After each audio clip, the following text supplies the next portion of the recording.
Ki Ageng Pamanahan atau Ki Gede Pamanahan adalah pendiri Desa Mataram tahun 1556 yang kemudian berkembang menjadi Kesultanan Mataram di bawah pimpinan putranya yang bergelar Panembahan Senopati. Ki Pamanahan adalah putra Ki Ageng Nis, putra Ki Ageng Selo.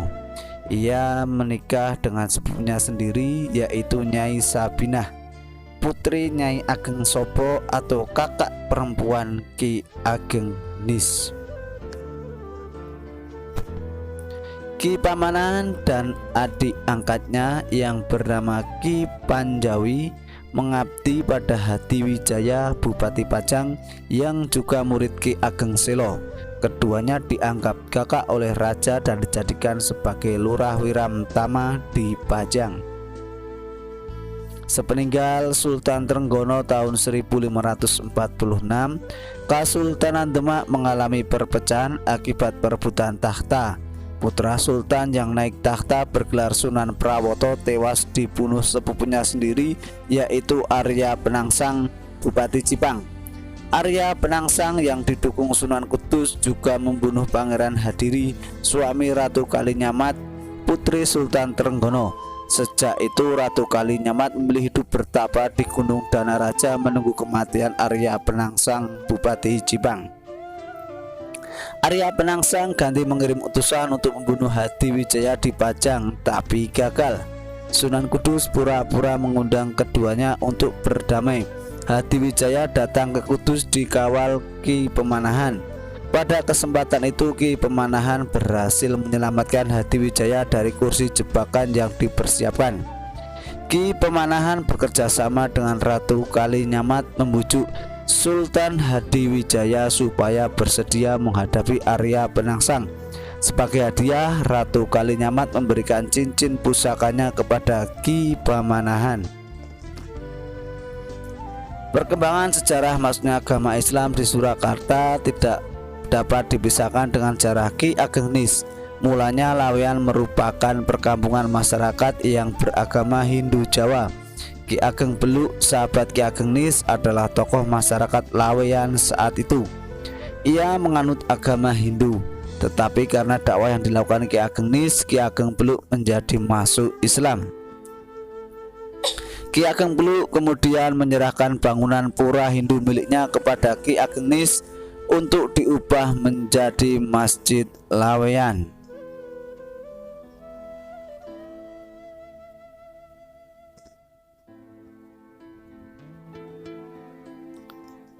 Kerajaan Mataram Islam dirintis oleh tokoh-tokoh keturunan Raden Bondan Kejawen Putra Bre Kertabumi.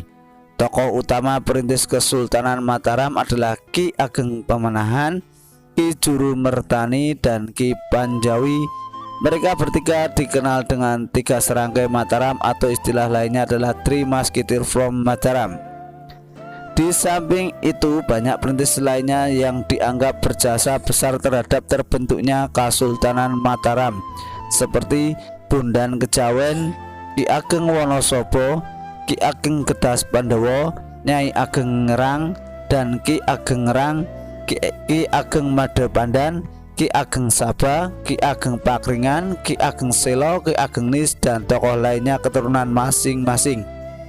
Mereka berperan sebagai leluhur raja-raja Mataram yang mewarisi nama besar keluarganya keturunan Brawijaya Majapahit yang keturunannya menduduki tempat terhormat di mata masyarakat dengan menyandang nama Ki Gede, Ki Ageng, Nyai Gede, Nyai Ageng yang memiliki arti tokoh besar keagamaan dan pemerintahan yang dihormati yang memiliki kelebihan, kemampuan, dan sifat-sifat kepemimpinan masyarakat. Ada beberapa fakta yang menguatkan mereka dianggap sebagai perintis Kesultanan Mataram, yaitu fakta 1.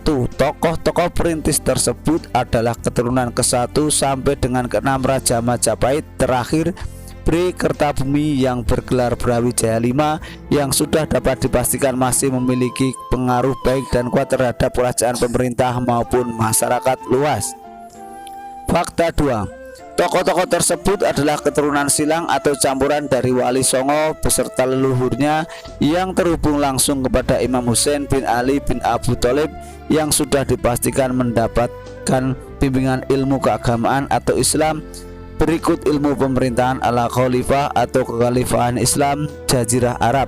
Hal ini terbukti dalam aktivitas keseharian mereka, juga sering berdakwah dari daerah satu ke daerah lainnya dengan mendirikan banyak masjid atau pesantren. Fakta ketiga, para perintis tersebut pada dasarnya adalah misi yang dipersiapkan para syekh dan para wali, termasuk para al-maghribi yang bertujuan mengislamkan tanah Jawa secara sistematis dan berkelanjutan dengan cara menyatu dengan garis keturunan kerajaan.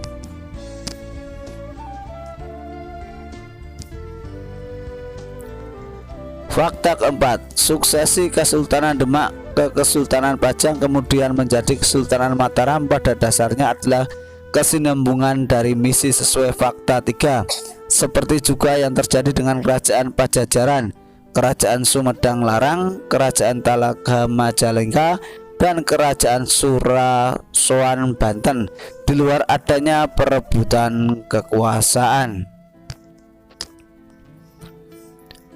Dengan demikian, dari keempat fakta di atas jelas sudah bahwa terbentuknya Kesultanan Mataram pada khususnya dan Kesultanan Islam di Jawa pada umumnya merupakan strategi yang dipersiapkan oleh para syekh dan para wali untuk mempercepat penyebaran Islam di tanah Jawa, sehingga salah satu persyaratan pembentukan Kesultanan Islam di Jawa maupun di daerah lainnya harus mendapat legitimasi atau pengesahan dari Mekah dan atau Turki.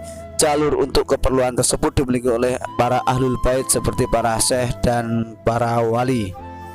Demikian sekilas mengenai babat Mataram Islam yang kami rangkum dari keraton.perpusnas.go.id.